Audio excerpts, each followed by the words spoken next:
Good morning, YouTube. I've just been watching a video by a gentleman called Raven Wolf, and the video is called Atheism is a Disease of the Mind. It's quite an interesting idea that atheism is a disease of the mind, because obviously, or at least I think it's probably obvious to you, that that's what's called a discounting strategy. It's a way of framing the kinds of statements a person says in order to exclude them from a conversation. If you say that my statements are the ravings of a lunatic, then you don't have to listen to me. And it's that kind of a statement. We don't have to listen to atheists because atheists are lunatics. They have a disease of the mind. Now, of course, it isn't the exclusive province of theists to make those kind of claims. Many atheists make exactly the same kinds of claims about religious believers. People say that theism is a disease of the mind. Either it's a symptom of temporal lobe epilepsy, or it's a form of schizophrenia. There's a variety of symptoms applied, or treating of spirituality and religion as symptoms for mental disorders of some kind. So that kind of strategy, discounting strategies, are common on all sides of these various discussions, and in other kinds of discussions as well.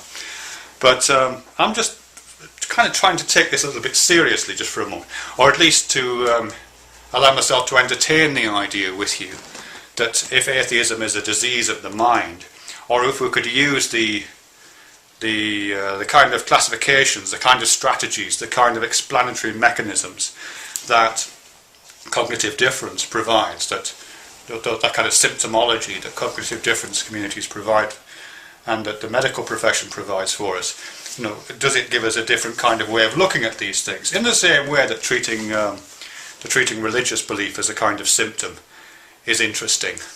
As I say, it's discounting as well, but it's still potentially interesting. So if atheism was a disease of the mind, what kind of disease would it be? There's quite an interesting discussion a few months ago here on YouTube about relationships between atheism and autism. I think it came out of a study that Wobbles-On-A-Lot initially pointed people to, that was reported in New Scientist, which is a magazine about science, not a scientific journal, but it was still pointed to some interesting findings. And the findings merely stated that there was that amongst the autistic communities there was a higher degree of atheism than amongst the population at large. I think some claims were made there that atheists therefore are more likely to be autistic, but that's really putting the cart before the horse. That the line of association is pointed the wrong way when you put it that way. But nevertheless, it is quite interesting to think that autism and atheism might be able to talk to one another. There might be a relationship of, at least entertaining relationship of thought there. As I say, it doesn't really work to say that atheists therefore are autistic, or even are more likely to be autistic, any more than it makes sense to say that because people who have temporal lobe epilepsy are more likely to be religious than the population at large. That wouldn't mean that people who are religious are more likely to have temporal lobe epilepsy, or indeed that religion is a symptom of temporal epilepsy. The causation doesn't flow in that direction. But nevertheless, to return to atheism and autism, it's quite interesting, this idea. One of the ways that some variations of autism, and it's a wide spectrum of behaviour that fall within that general term, some variants of that are kind of referred to as mind blindness. Mind blindness. Temple Grandin, who's a high-functioning autistic person, describes it in those kind of terms, and she describes it from particularly an episode in her youth when she looks around the dinner table. I think I've probably talked about this before. She looks around the dinner table with her family and just sees them as kind of sacks of skin draped over the chairs. She can see their outward form, but she doesn't have that sense that we all have when we kind of recognise agency in one another. If I see you, I don't just see your shape. I kind of, even though I don't have an extra separate sense for it, I don't literally see you as a person, but I kind of recognise the mind in front of me. There's something about, I recognise agency in action. And of course I can misrecognise it.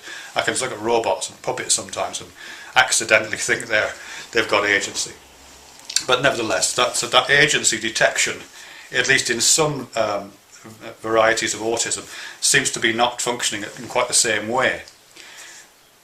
So, is there a relationship between that and theism? Is there a way of, certainly some versions of religious belief talk about the universe at large, or the world or something like that as having a kind of mind. It's not one that I share, but there are those kind of languages around. So does it make sense to say that people are blind to the mind of the world, blind to the soul of the world, blind to the mind of the universe? To the extent that some versions of religion are a little bit like panpsychism, which confers mind upon the world. Is there a sense in which saying that some versions of atheism are blind to that panpsychic presence? That makes kind of sense, I guess. So yeah, so there might be some interesting discussion to be had there. Then there's also this other syndrome which I found really interesting. I've been reading about it this morning actually, called Cotard's syndrome. It doesn't directly relate, but I think it works as a nice analogy. Cotard's syndrome is it's quite a rare condition, but people who suffer from Cotard's syndrome believe themselves to be dead. It's not that they believe their families have no minds. It's not that they have that experience, but they experience themselves as not existing. It's so hard to wrap my head around that. But that's what the literature says. There's reports about people who say, yes, look, I'm dead. I know I'm dead. I look inside myself, there's nobody there. That's the kind of things they report. So a physician will say, no, you're not dead. Look, here's your pulse. And here's your heartbeat. These are the symptoms of being alive. And the patient will say, yes, I know that. I know you're giving me evidence for my being alive. I can see my pulse. I can see my heartbeat. But I don't feel like that. And I have to believe what my feelings are telling me. I have to believe my own inner experience. And I experience myself as being dead. That's how it's reported. And even when people recover from Cotard's syndrome, as some people do, they'll recover that sense of an internal awareness. They'll look inside themselves, as I'm doing now, and as you're possibly doing if you want to. And yes, the lights are on, there is somebody home. Even when people recover and regain that sensation, they'll quite often retain the kind of memory of that feeling, and possibly even retain the belief that it's possible to be dead inside and yet still have all the signs of life on the outside. They'll kind of believe in zombies. They'll believe that they were once a zombie and now they've recovered. They'll have that. It's an unshakable belief, because they've experienced it, and there's nothing more convincing than actually experiencing something, is there? So Cotard's syndrome is interesting. So just in relation to atheism, I'm trying to imagine that as the kind of sensation that religious people talk about. Because when Ravenwolf, in this case, or other religious people who I've spoken to in life and on YouTube, it's that kind of unshakable faith in the existence of God, however you might describe it, which to me is kind of parallel to the unshakable faith that I have in my own existence. You know, when I look inside myself, there's an undeniability about my own existence. It's an incorrigible belief, as it's sometimes called. I can't deny it. And in fact, if I look to philosophy, I look to Descartes and the cogito. I think, therefore I am. And that whole history of Western philosophy kind of grounds down to that, the undeniability of one's own existence. And yes, there's various critiques of that. But when we look at ourselves, there we are. And whilst we might entertain the idea of not existing, we can't experience it. And it is just kind of playful entertainment when we do that, philosophical entertainment. But for some people who have this rare condition of Cotard's syndrome, they actually do experience that.